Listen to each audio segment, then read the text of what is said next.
This is Dave Palumbo with RxMuscle.com in the Iron Asylum with Vlad Petric. We are here less than 5 weeks out from the NPC USA Championships 2016. And we're going to be doing a little back and arm training here at Bev Francis Powerhouse Gym in Syosset, New York. Welcome back, Vlad. Thanks for having me again, Dave. Well, last year you had a pretty good run at the Junior Nationals. People were talking about you as the next big middleweight. Things didn't work out quite as well as you wanted to at the USA. You're back this year now. You're 5 weeks out. We've seen what you look like. You're probably the best you've ever been in your career. Where's your mindset right now going into the USA? Confident, not confident? How do you like the way you look at 5 weeks out? I'd probably have to say that I was confident starting off from the off season, and as prep initiated, it only instilled that confidence even more in me as I saw my body transform, and I knew that going in as a middleweight again would be the best choice, and I stuck to that, and here we are now, close to 5 weeks out, and it couldn't be any better.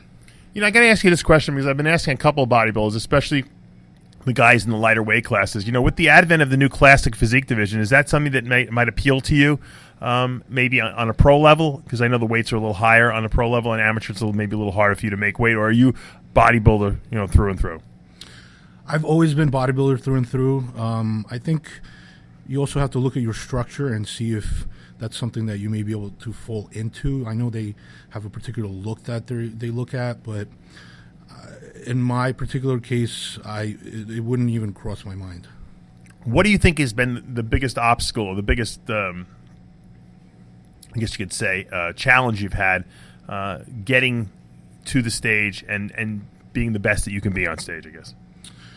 I guess it was just finding the right formula to, between diet, training, supplements, to really tap into my full potential. Right. And do you feel that you found it this year? And why do you think this year is the year that you're gonna shine? Yeah, absolutely. And one of the things that really stands out is having trained with Mike Camp over at Bev Francis Powerhouse Gym. We've been working together for about close to 2 years now. And when I tell you the level of intensity and just, all the training that went into, putting the package that I brought this year and last year also had a lot to do with that. Now, obviously, I know Mike very well. He's rehabbed my knee about 3 times already, but so we know he's training hard. He's making you train hard. Conditioning. We all know conditioning wins shows. Coming in with that dry, peeled, look, especially in that middleweight class. That's a huge part of contest prep. What makes you say that this year is going to be the year you're going to be 100%? Well, I think I already gave a little bit of a feel for that at the Garden State this past weekend, where I did come in as a light heavy, but I didn't try to make weight or anything. So, right. But I still brought in a super tight package, and not even close to what I'll be bringing to USA's, and I still was able to impress everyone. I just think that between the level of dieting, which I'm not one to be afraid of suffering, and then the training intensity with Mike, it just really brought everything together. At this stage of the game, obviously, you experiment, you find what works, you stick to what works. What have you needed to do to get in the best shape of your life this year, as far as diet-wise, cardio-wise, etc.? Well, it's like, to mention again, it started in the off season. I stayed a lot leaner in the past. What was the heaviest you got?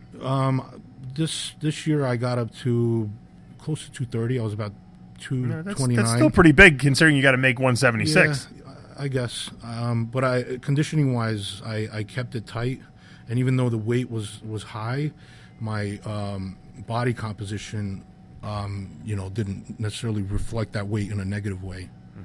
And what have you been doing as far as diet? Have you been suffering a lot, low carb? A lot of cardio. What do you need to do to get into the best shape? Yeah, what I really did different this time around is really look at glycogen manipulation, and I think I found a right formula that works for my body. Aside from keeping carbs low and focusing around putting them around the time of my training. that's played a pretty big role in how my conditioning has come along the way. So you're following a relatively low carb diet. Yes, Okay. absolutely. And what about cardio? How much cardio does someone like yourself need to do to get into the best shape of their life? Not that much. I mean, I'm still doing cardio. I would say now I'm up to a little over an hour a day, but That's a big time commitment in the gym. Yeah, but I split it, and that's the other thing. A lot of people just try to hammer so much cardio in and don't realize that, you have to kind of separate your energy expenditure throughout the day as opposed to just jamming everything in one session and then just relaxing the rest of the day.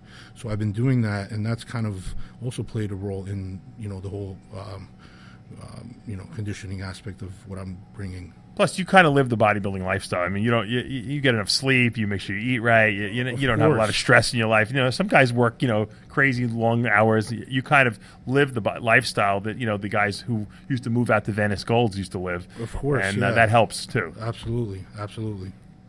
Now, how has your training been modified? By Mike once you started the contest prep, or did you continue to lift heavy? To keep the muscle you had. Well, we adjusted it a little bit. One of the things that we did different this time around is train each muscle group more frequently, as opposed to in the past where we would just hit one muscle group each week. Right. So doing that and switching the different strategies of volume versus using compound movements for strength movement. It's all these little things added up together. And how many days off do you take a week normally from weights? From weights, just one day. Okay, so you have a pretty packed schedule with a lot of intensity. And do you have trouble recovering from that, or do you find that you're able to? No, because even though I'm low in carbs, I'm still getting plenty of food in, and the carbs that I do get are centered around the workout. So when I actually need them, right? So how much protein and fat would you be taking in per day as well? I mean, I'm keeping it pretty low fat right now.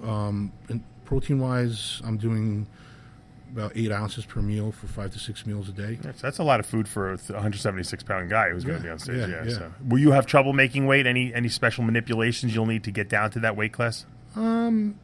Maybe, but I don't think so. I mean, what do you weigh right now? Right now I'm a little high because I've rebounded a little bit from the show. But honestly, if I'm in the low 180s the night before weigh-ins, there's no reason why I can't make weight the next day. All right. Well, you look great, and obviously we saw you at the Garden State. You look really good there as even as a light heavyweight. You'll probably be very dangerous in that middleweight division at the USA Championships, and obviously nowadays they're giving the pro card for the class win, which they didn't do in the past. So that's got to be a nice incentive for you. Best of luck there, and hopefully we'll see you in the IFBB ranks after the show's over. Thank you, Dave. Thank you so much. All right, that'll take us to the end of this episode of In the Iron Asylum. I'm Dave Palumbo with Vlad Petric. We'll see you next time.